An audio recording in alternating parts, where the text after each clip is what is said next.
BX1+. Le face-à-face. Pour l'instant, on va s'intéresser à l'avenir de notre paysage audiovisuel. Quand je dis notre paysage, c'est celui de la Belgique francophone avec des mouvements qui sont propres à la Belgique francophone. C'est notamment la mise en vente du groupe RTL Belgique et aussi des mouvements qui dépassent la Belgique francophone. C'est l'essor des réseaux sociaux, l'essor des GAFA, l'arrivée de Netflix et le fait que la pub en audiovisuel n'est pas aussi en forme qu'elle l'était il y a quelques dizaines ou quelques 20 ans par exemple. On va parler de tout ça avec deux journalistes, Jean-François Sacré et Frédéric Bréban, qui suivent l'actualité des médias respectivement pour l'Écho et le magazine Trends Tendance, et puis avec Frédéric Antoine qui est professeur émérite à l'UC Louvain et professeur à l'UNAMUR et qui suit notamment l'ensemble des médias dans le cadre de son enseignement. Avant tout ça, on va planter un petit peu le décor avec un rapport qui vient d'être édité par la Fédération Wallonie-Bruxelles et qui permet justement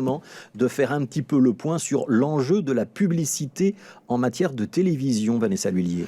Oui, donc ce rapport évidemment concerne la dépendance des médias à la publicité. Elle a analysé en fait l'ensemble des régies publicitaires de presse écrite, audiovisuelle et des services de partage de vidéos comme YouTube ou des réseaux sociaux. Alors dans cette étude, on voit que les médias subissent une érosion de leurs revenus publicitaires, la taille de notre pays et le fait que le marché soit perméable aux médias français aggrave évidemment ce constat. Autre difficulté, le poids de plus en plus important des géants du web, les fameux GAFA comme Google ou Facebook. Alors, conclusion de l'étude, il est désormais nécessaire d'adapter les méthodes et techniques de l'ensemble des modèles économiques appliqués au marché publicitaire pour se conformer à l'ère digitale et ainsi maintenir le financement de contenus de qualité et le pluralisme des médias. Belle Tout phrase. un programme, Ouais. voilà. Qu'est-ce que cela veut dire donc concrètement? Que selon la Fédération Wallonie-Bruxelles, les médias devront s'adapter pour continuer à attirer les annonceurs. Alors, une plateforme numérique notamment, permettant d'avoir tous les contenus médiatiques au même endroit, est aussi une piste de réflexion dans plusieurs groupes de presse. On va commencer avec vous, Frédéric Antoine, si vous voulez bien. Ça veut dire que le paysage audiovisuel tel qu'on le connaît aujourd'hui, avec un groupe public, la RTBF, deux groupes privés qui sont RTL et AB, et puis un petit nouveau qui est LN24, ce paysage-là, dans 1 an, dans 2 ans, dans 3 ans, c'est fini, il ne ressemblera plus à ça? Moi, je pense pas. Je pense que les recommandations du rapport de Deloitte sont un peu des études à long terme, des propositions sur le long terme. À court terme, ce qui est d'abord se restructurer, c'est le marché des entreprises, je pense. Et à partir de là, on verra comment, à travers les entreprises restructurées, pourront s'organiser la collecte des publicités et la diversification des choses. On est devant un marché qui, en termes d'entreprise, se réorganise pour l'instant. Il y a encore 2 ans, il y avait 3 entreprises de presse en Belgique francophone. Depuis cette année-ci, il n'y en a plus que 2. Donc, les choses se réorganisent. On voit bien que du côté de l'audiovisuel, les enjeux autour de RTL Belgique vont aussi amener à des réorganisations. Et donc, le marché va sans doute se réduire en termes d'acteurs, mais comme c'est ce qui se passe dans beaucoup de pays, si le nombre d'acteurs se réduit, au sein de chaque acteur, les moyens de pouvoir agir sur le marché seront peut-être plus forts. Alors, ce que vous appelez les acteurs dans la presse, on rappelle, c'est quand même essentiellement IPM d'un côté, Rossel de l'autre pour la Belgique francophone. Frédéric Bréban, est-ce que vous croyez, vous, à ce regroupement des acteurs et à cette idée un petit peu folle qu'on peut lire en filigrane dans le rapport donc, de la société Deloitte qui a été commandée par la Fédération Wallonie-Bruxelles et qui a été rendue publique il y a un peu plus d'1 semaine par la ministre de la Culture et de l'Audiovisuel, Bénédicte Lidard, ce rapport qui suggère qu'on pourrait mutualiser la pub, mutualiser les plateformes de diffusion, c'est quelque chose qui peut exister, avoir l'ensemble des acteurs de l'audiovisuel belge francophone qui se réuniraient pour résister à Facebook et Google, c'est possible ça ? Oui, moi je pense que c'est tout à fait possible. On le voit en France avec la plateforme Salto qui réunit les contenus d'acteurs privés et d'acteurs publics, c'est-à-dire TF1, M6 et les chaînes de France Télévisions.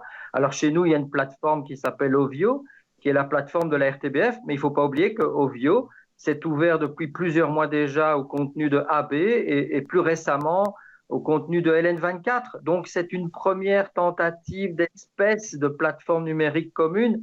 Alors, pour qu'elle soit compétitive, il faudrait qu'aussi que les contenus de RTL Belgique y soient aussi, et qu'on ait une seule grande plateforme francophone. C'est un rêve que nourrissent certains. Mais il faudrait déjà que RTL et RTB s'entendent, d'abord en commençant par leurs CEO respectifs, ce qui est un autre problème. Mais bon, voilà, maintenant, on est dans une grande partie de poker autour d'RTL et donc il faut voir comment les cartes vont être distribuées avec le nouveau propriétaire. Ouais, bon, on va y revenir dans un instant sur ce qui se passe autour d'RTL. Jean-François Sacré, l'idée que, par exemple, RTL rejoindrait Ovio, ça vous semble quelque chose de crédible? Il y a quand même des gros enjeux financiers derrière, hein. On sait que bon, il y a la publicité linéaire sur les écrans de télé quand on allume la télé, mais quand on consomme de la télé en ligne, avec l'idée, c'est que peut-être un jour ça va devenir payant ou qu'il y a de la publicité associée. Oui, c'est possible, mais comme l'a dit Frédéric Bréban, il faut d'abord que les patrons s'entendent. Ils se regardent en chien de faïence depuis plusieurs années et je ne pense pas que le rapport se soit amélioré. Et puis surtout, il faut voir ce que RTL va devenir. Si RTL est repris par TF1 ou, ce qui semble plus probable, par un groupe belge. Alors, on a un petit souci de connexion avec Jean-François Sacré. Voilà, répétez votre dernière phrase, parce qu'on l'a raté, je pense. Alors, je disais qu'il y a toujours des incertitudes autour de l'avenir de RTL Belgique que vous avez évoqué. La connexion est bonne maintenant? Oui, on vous entend, on vous entend. Pour l'instant, on vous entend. Très bien. Et donc, c'est un peu qui va déterminer le futur de l'éventualité de cette alliance qui me semble assez aléatoire, je dois bien le dire. Ouais. Pourquoi est-ce qu'il faut une alliance de tous les acteurs nationaux pour résister à Google et à Facebook? Est-ce que c'est vraiment le scénario qu'on va vivre en Belgique, mais aussi dans d'autres pays? C'est ça l'avenir? Qui pense que c'est effectivement l'avenir? Moi, personnellement, je pense que c'est indispensable pour des questions uniquement budgétaires. On est un tout petit marché, on fait 4,5 millions d'habitants. Face à la tornade des GAFA, je ne vois pas très bien comment les petits acteurs belges pourraient individuellement, chacun de leur côté, capter des revenus publicitaires et une audience conséquente. Ouais. Frédéric Antoine, vous êtes du même avis? Mais je pense que pour l'instant, ce qui se passe, c'est un regroupement du côté privé, d'un côté, et une présence du public de l'autre. En tout cas, c'est ce qui se passe. C'est ce qui se passe par exemple en Allemagne. Pourquoi est-ce que tout se passe autour de RTL aujourd'hui? C'est parce que le RTL Group a décidé de constituer une forteresse en Allemagne pour lutter contre les GAFA. Évidemment, comme Jean-François Sacré l'a dit, la superficie de l'Allemagne, c'est pas celle de la Belgique francophone et la population non plus, quoi.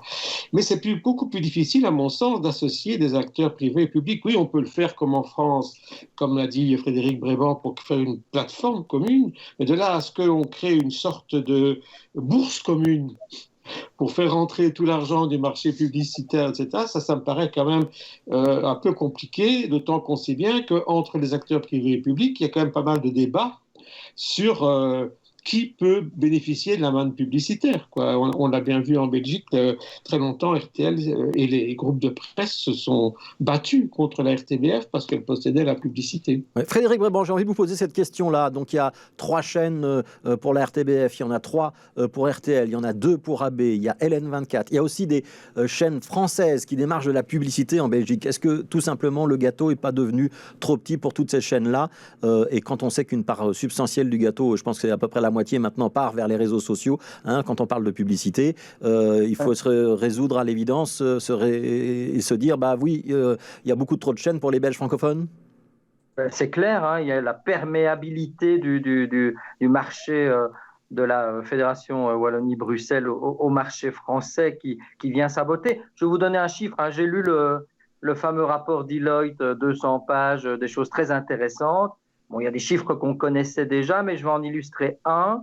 Entre 2010 et 2019, les revenus de RTL Belgique en télévision, les revenus publicitaires en télévision sont passés de 145 millions à 111 millions. Donc en 10 ans, ils ont perdu 23%. La RTBF a aussi perdu des plumes, ils sont passés en même temps de 42 millions à 36 millions, moins 14%. Alors effectivement, c'est dû au GAFA. C'est clair que c'est dû au GAFA, mais pas seulement. Il faut rappeler que TF1 est arrivé sur le marché publicitaire belge en 2017. Le groupe AB a fait aussi une montée progressive. Et en 2019, si je prends TF1, 16 millions de recettes publicitaires en Belgique, 9 millions pour AB. Donc ça fait 25 millions qu'ils ont été prendre, surtout à RTL, un peu à la RTB. Et je ne vous parle pas de la concurrence, effectivement, des GAFA, de Facebook et autres. Donc, effectivement, quand je suis un annonceur belge et que je vois le retour sur investissement d'une campagne, fatalement, le gâteau publicitaire, surtout en télévision, se rétrécit. Oui, ça veut dire que, Jean-François Sacré, pour être concret, ça veut dire qu'il y a des chaînes qui ne vont plus devenir rentables et qui vont devoir fermer. Et est-ce que vous pouvez me dire lesquelles, prendre un petit peu de risque pour répondre à ma question, ou est-ce que ça veut dire qu'on doit s'habituer à avoir des chaînes qui vont devenir de plus en plus low cost avec des séries ou des programmes déjà amortis depuis longtemps et qui coûtent pas cher à diffuser? Et qu'en tout cas, on ne va plus produire beaucoup de très grosses productions en Belgique francophone. Alors ça, c'est vraiment une question piège. Vous me demandez de prendre des risques, mais c'est vrai quand on voit l'offre des deux grands acteurs belges, RTBF et RTL, l'audience de leur chaîne annexe, je veux dire, pas la Une ni la RTL TVI, est relativement pas anecdotique, mais minime.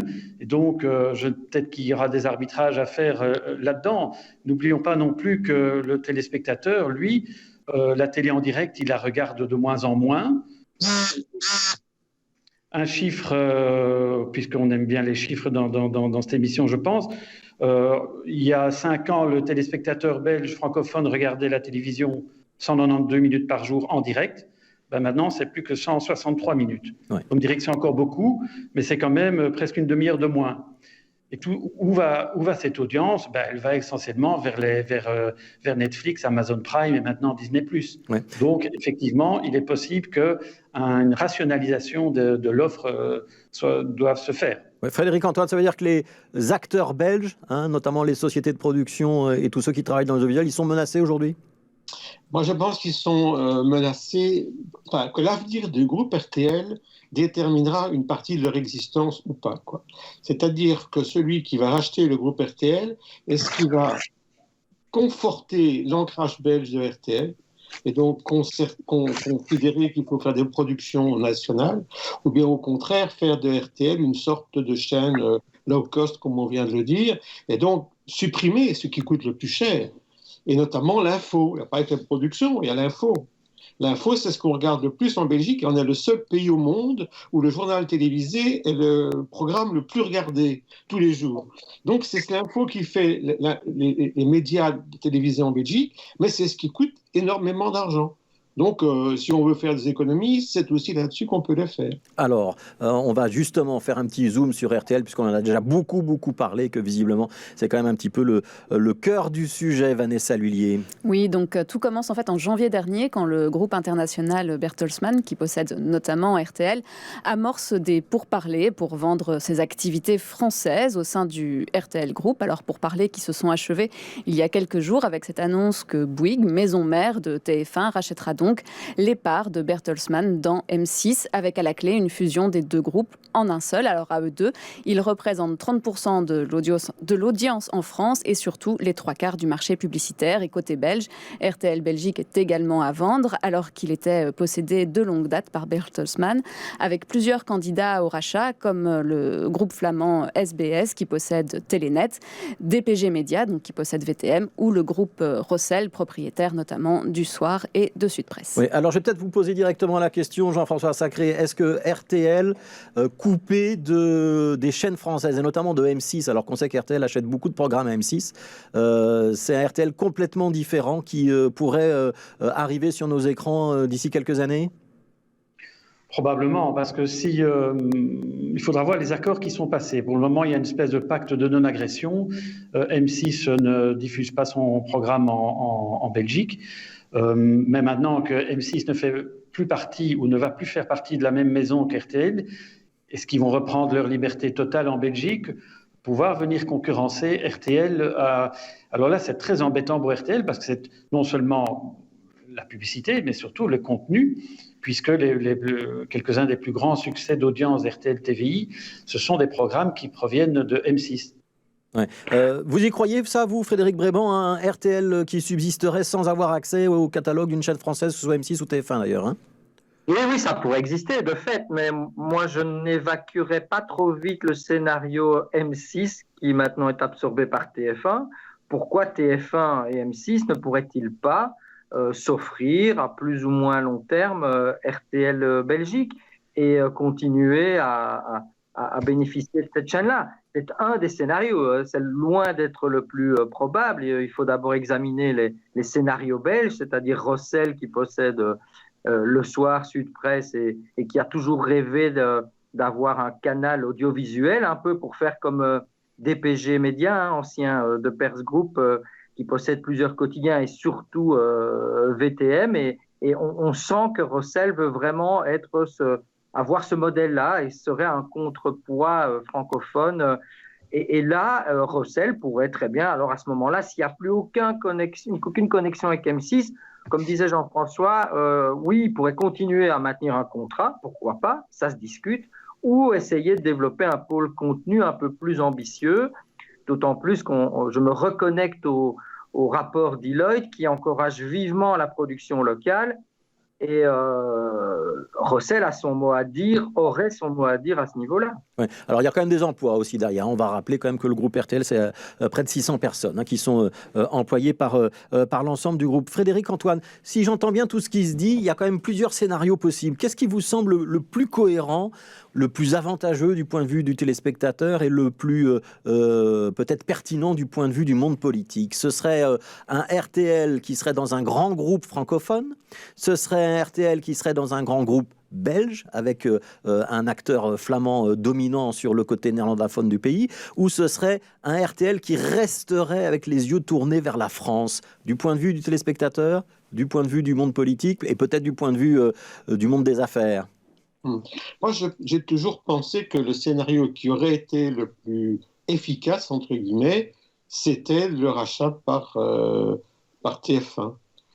Dans la situation actuelle, parce que comme TF1 a racheté M6, et pour tout ce qu'on a dit précédemment, les liens historiques entre RTL Belgique et M6 et cette espèce de pacte de non-agression entre les deux pourraient continuer, évidemment, si RTL Belgique faisait partie du groupe TF1. On ne créerait pas une concurrence entre M6 et RTL Belgique en faisant arriver M6 en Belgique, je pense. Et ce serait sans doute ce qui permettrait à ces programmes que les spectateurs belges aiment bien de continuer à être diffusés par RTL Belgique. Évidemment, comme Jean-François Sacré l'a dit, si ce n'était pas le cas, il pourrait toujours les voir un jour si M6 débarque en Belgique, évidemment. Mais ça, vraiment, je crois que ce serait catastrophique pour RTL, parce qu'à ce moment-là, qu'est-ce qui lui resterait sinon à recréer complètement une image, de marque? Et ça, bonjour, alors que RTL, c'est un historique. Et que ce qui porte les gens à regarder RTL, c'est aussi l'acquis de l'histoire. De même, je pense que, alors au point de vue politique, c'est évident que le rêve, notamment de la ministre, c'est le pluralisme. On entend ça à tout moment, que ce qu'il faut garder, c'est le pluralisme et entretenir le pluralisme. Mais le pluralisme s'entretient quand il y a les moyens de l'entretenir. Et la question des petits marchés, c'est bien la limite des moyens en fonction de la taille du marché. On a très longtemps dit pour la presse que dans les Länder allemands ou en France, il y a un journal sur une région, point à la ligne. Une région grande comme la Belgique francophone. Or, en Belgique francophone, pour reprendre la presse, il y a plusieurs journaux. Donc la même chose concerne l'audiovisuel. Est-ce que la taille du marché permet la présence d'autant d'acteurs par exemple, si on prend la situation de la Suisse romande, il n'y a pas d'opérateur privé. Ouais. En Suisse romande, c'est des Français qui occupent la fonction privée et c'est uniquement la SSR qui fait la RTS qui fait le côté public. Oui, qui assume donc le rôle de l'information. Alors ça, c'est la démonstration économique, mais est-ce qu'en termes politiques et culturels, c'est pas utile d'avoir démocratiquement deux canaux d'information distincts? Pardon. Moi, théoriquement, oui. Sauf que quand vous regardez actuellement même l'info sur RTL ou sur l'RTBF, on ne peut pas dire qu'il y a une différence énorme dans ce qui est travaillé dans l'info. Donc l'idée du pluralisme, c'était RTL au début, c'était l'autre vérité. C'est-à-dire que RTL apportait une vérité, l'RTBF sa vérité. Ça, c'était l'image du départ. Aujourd'hui, l'autre vérité est quand même très proche de la première vérité, je trouve. Donc, le pluralisme par la diversité de l'information, c'est vraiment faire des choix très marquée, mais de nouveau sur un petit marché, est-ce qu'on peut se permettre de faire des choix très pointus? La RTBF ne l'a jamais fait. La RTBF a une information qui, à certains moments, est un peu proche d'une information plus populaire, parce que si on veut toucher le marché des téléspectateurs, il faut tenir compte de ça aussi. Ouais. Jean-François Sacré, vous êtes d'accord avec ça? Il y a eu un rapprochement des deux lignes éditoriales? Ah oui, tout à fait. Entre le journal de la RTBF et celui de RTL-TVI, parfois, je ne dis pas que c'est du copier-coller, ce serait un peu injurieux, mais il n'y a pas vraiment de différence. Ouais. Parfois, le week-end, la RTBF a des sujets Et, si on mais... supprime une ligne de chaîne, on supprime l'émulation entre les médias, c'est pas un problème? Mais c'est pour ça que je crois aussi que les hommes politiques sont ravis qu'il y ait un petit outsider comme LN24 qui émerge, hein. Quelle que soit son audience, ils sont ravis d'avoir des tribunes à rallonge dans la petite lucarne et sur le web, vu que c'est une chaîne qui se digitalise de plus en plus. Ouais. Alors, c'est la fin de ce débat. Je vais vous demander un petit exercice un petit peu compliqué pour conclure à nouveau. Je vais vous demander d'imaginer notre paysage audiovisuel. Allez, on va dire à 5 ans. Qui est-ce qui reste? Qui possède quoi? Et qui regarde encore la télévision dans 5 ans? Allez, on va commencer avec le professeur Frédéric Antoine. À mon sens, il reste moins de chaînes de télé. Moi, si je rachète RTL demain, je réduis le nombre de chaînes. Ça paraît évident, quoi.